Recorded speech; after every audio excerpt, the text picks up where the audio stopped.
Hey, what's up guys? It's Exumer talking to you here, and today I want to talk about something interesting because I've heard a lot of people talking about this issue, and I think it's pretty relevant in this fact because, as you know, we are close to WWDC 2022, and there we'll be seeing a lot of new hardware according to Mark Gurman. So we will be seeing a MacBook Air and the Mac Pro. I mean, there's a lot of people still not buying the Mac Studio, the M1 Ultra version, because they are afraid that the Mac Pro will be better and they don't want to bite the bullet now and then be regretful because their time to return the Mac Studio has already been over. So yes, today's video I will compare what we know right now from the M1 Ultra Mac Studio and what could it be on the future for the Mac Pro that we are expecting. And as you know, I made a video talking about this one in my last video. We are expecting the X1 Mac Studio. Yes, the X1 Mac Studio. But are you a guy and a consumer ready to pay the money for the completely spec'd out Mac Pro? Or are you the guy that wants just a little bit of performance than usual, and you want a very cool desktop to put on your table to use with your studio display?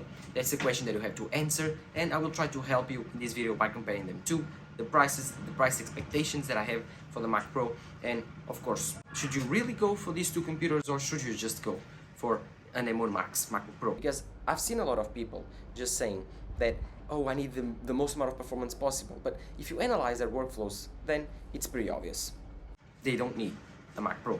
They only need a M1 Max MacBook Pro. That's enough for them, and they will get amazing value, which is an incredible mini LED display, an incredible processor chip inside, which is the M1 Max, plenty powerful enough, and of course you get an all-in package that is portable and with an amazing battery life. So yes, there's a lot of people that are confused and they just really want to spend the most amount of money just because they can, but I don't think it's wise to do so, and so I will try to help you guys out deciding between the most spec'd out and most performing tiers of the Mac lineup right now. The M1 Ultra Mac Studio, the M1 Max MacBook Pro, and of course, the most powerful computer ever on the Mac lineup, the Mac Pro. So, no further ado, don't forget to leave a like and subscribe to my channel. I really appreciate if you do. Thank you guys for all your support.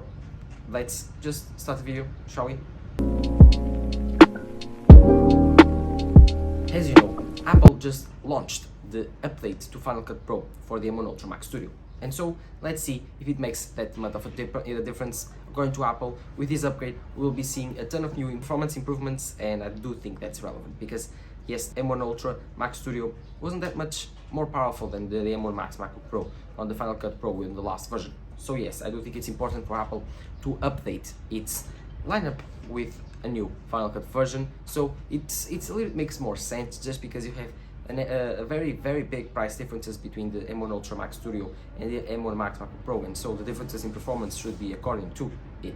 So Apple has just updated, and now we got an incredible update ahead and a couple weeks to test it out and see if it makes really much of a difference. So in this video, I really want to focus more on the M1 Ultra Max Studio and then the Mac Pro than the M1 Max MacBook Pro. But let's just end this issue by saying that if you do not know if you need more than an M1 Ultra Max Studio, or even you need an M1 Ultra Max Studio for your workflow and nothing less than that works, then 99% of sureness that you'll be fine with an M1 MacBook Pro. And in that case, I do not recommend anything more than that.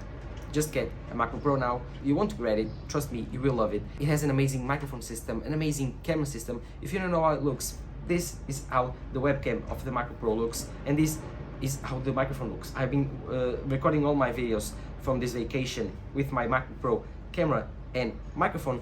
This is my first video that I'm recording with my iPhone, but the microphone is still from my MacBook Pro because it's so good. Like it's almost as good as my main microphone, or even better.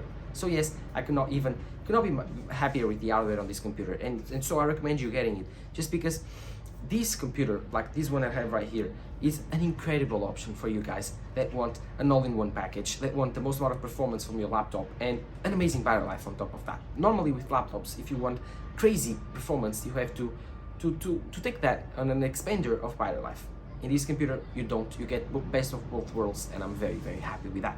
So yes, as you know, I've been very vocal how good this MacBook Pro has been, and so I'm recommending it for you all of guys that do not know if you need more than an M1 Ultra Max Studio, or at least the M1 Ultra Max Studio is the bare minimum that it works for you. Because if you are thinking for an M1 Max MacBook Pro, then you should probably go for the M1 Max MacBook Pro. And if you are thinking that the M1 Max chip might cut it for you, then just go for the MacBook Pro, because it's just a better deal overall. If you go for the M1 Max Mac Studio, okay, it's cheaper than the M1 Max MacBook Pro, but only if the money is the issue. If the money is the issue for you and you are trying to cut the most amount of possible, then yes, the M1 Max Mac Studio makes sense. But overall, I do think that the MacBook Pro, although it's $2,000 more expensive, I do think it's the way better value overall. Just because you cannot get a display like this, a keyboard like this, a mouse like this, a trackpad like this, a camera like this, a microphone system like this, a speaker system like this, for all of these $2,000. And all of this has 20 hours of battery life. You cannot find this anywhere, and that is possible. So yes, this MacBook Pro is an amazing deal, and I could not be more happy to have it with me to be my work machine. But let's now focus on the main part of this video, which is the M1 Ultra Mac Pro and the M1 Ultra Mac Studio. Yes, I call it the M1 Ultra Mac Pro, but I don't know which chip will be inside. Maybe the X1, maybe the M1 Ultra. What we know is it's probable that Apple will launch a new family of chips just for this computer, just because, as you know, the Mac Pro is not upgraded eventually. Like, it's upgraded like 5-6 years normally. So we had only 5 Mac Pros in Apple's history, and Apple is almost 50 years old now. So you can see they are not that much upgrading the Mac Pro very often, although they upgraded in 2019. But this is an exception just because this is a transition of chips, and so it's not that they upgrade it more frequently. But I do expect that Apple will upgrade this computer 3 in 3, 4 in 4 years, not like every other year. So yes, as you know, the M1 Ultra Mac Studio has been out for a few weeks now, and now we got the update for the, of course, Final Cut Pro. This now improves the performance on the Mac Studio a lot.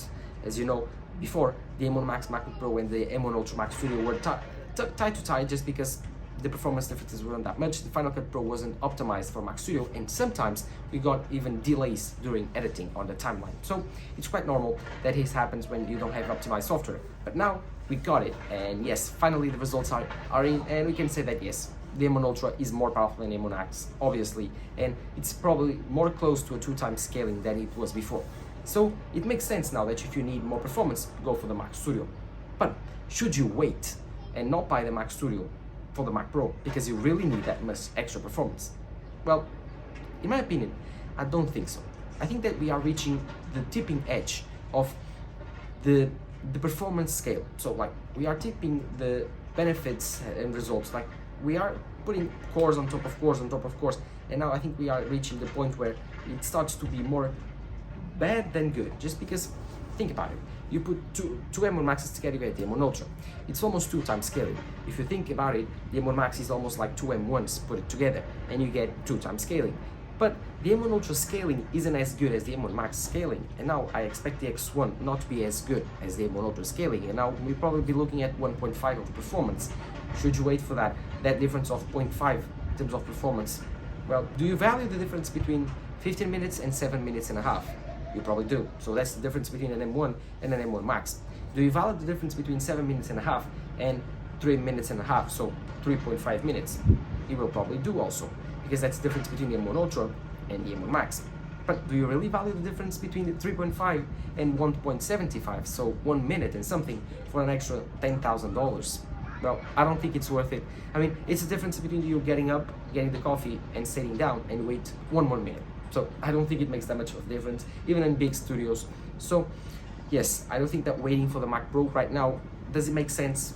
I don't think so. If you are on the edge for buying a computer, if you really need a new studio, a new work machine for your work, I mean, time is money. Think about it. If you, in the next 6 months, you can make 6 more months of work with the Mac Studio, then it will pay for itself, and when the Mac Pro comes, you will be able to go for the Mac Pro. You should not wait for the Mac Studio to be like, oh, it's all now, it's almost 1 month and the Mac Pro will be coming out, so I should not buy the Mac Studio. Don't do that. That's a big mistake. I do think that the Mac Pro will be announced in WWDC, but not released. We'll be probably expecting it until the end of the year. We'll be getting a new update. That's cool. We'll be able to see how good it is, just like on 2019. But it will be only available to buy, and with the prices and all of that, around December, October, November timeline. So yes, I'm expecting Apple to release the Mac Pro in WWDC. Try to show us at least, and of course like the Pro displays, yeah, just like they did in 2019. But I do not expect it to be this next computer that you will be able to pick up in the store on the next 2 weeks. So if you really need a work machine now and you're already thinking, oh, it's only 1.5 months for the Mac Pro, be careful. It's not, it's way more than that. Even if the Mac Studio is delayed until June, it's worth waiting for that, just because the Mac Pro will be delayed until November. So the difference is quite big, almost 6 months, and 6 months of worth. It's a lot of money. So yes, in my opinion, you should go for the M1 Ultra Mac Studio unless you need one thing, and one thing only: modularity. Modularity is one of the things that the Mac Studio is not great at. As you know, the Mac Studio, you cannot upgrade your memory, you cannot upgrade your storage, you cannot upgrade anything. It's a closed out machine, just like the iMac was after they removed the RAM slots. So you cannot upgrade anything on the Mac Studio. So how will that be different on the Mac Pro? Well, the rumors are saying that the Mac Pro will be having upgradable storage and upgradable RAM and GPUs. So that's quite interesting and quite useful if Apple makes the Mac Pro in a way that you can upgrade it on the future. So if you are a guy that values upgrade the most and values upgradability the most, then you surely need the Mac Pro. And do not buy the Mac Studio, because it will be very disappointing, because that computer is not modular at all. Apple specifically said that it's not modular. So do not buy it thinking you can change it after the fact. Look, Miyagi tried it out, went bad, lost the Mac Studio. So do not try it out. Apple said it's not modular, it's not upgradable on their website. It is not, do not do it. I'm recommending for you guys not to lose money and not to waste your computers. So yes, if you do really need modularity and upgradability down the hatch, down the future, which, if you ask me, I don't think it's that much important, just because, I mean, it's a computer that in the next 3-4 years you will upgrade nonetheless, and it's better just to change out the computer. I mean, it's so much work to change out the parts, and Apple has already realized that 99% of the industry does not care about upgradability, and that's why they make their laptops non-upgradable, their Mac Studios not upgradable, their iMacs not upgradable, just because it's easier for them to manufacture, cheaper, it's cheaper for the consumer to buy, and it's safer, and the consumer doesn't really care. Only that really tech guy gets mad at Apple. I'm looking at you, Linus Tech Tips. But of course, as you know, the Mac Studio is a very powerful computer, and that's why I do think that you don't really need the Mac Pro. Like guys, for example, YouTubers, John Prosser, even MKBHD, even iUpdate, even, I don't know, more, Mr. Was the Boss, they don't really need the Mac Pro.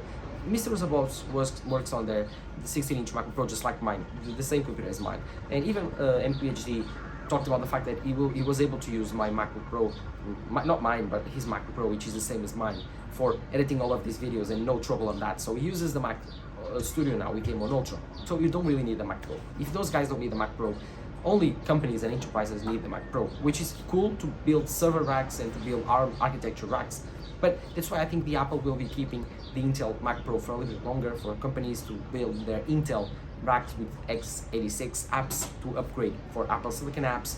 So yes, I don't think that you should go for the M1 Ultra Mac Pro or the X1 Mac Pro. No, just buy the M1 Ultra Mac Studio if you do really need the extra tip of performance on top of the M1 Max, because it doesn't make that much sense to spend $20,000, $30,000 or even $15,000 if this Mac Pro ends up being cheaper and then not utilizing all of its performance. Just like the last Mac Pro, the 2019 Mac Pro was a wake-up call for us all. It was upgradable, it was modular, it was everything that everyone was dreaming of in terms of pros. And then 2 years later or 1 year later, Apple releases the Apple Silicon transition, and in less than 1 year, it's outdated, it's trash now. My MKBHD's Mac Pro is trash, and it bought it for almost $50,000. So that's almost like a prank from Apple, and I do think that in the future upgradability will die, modularity will die.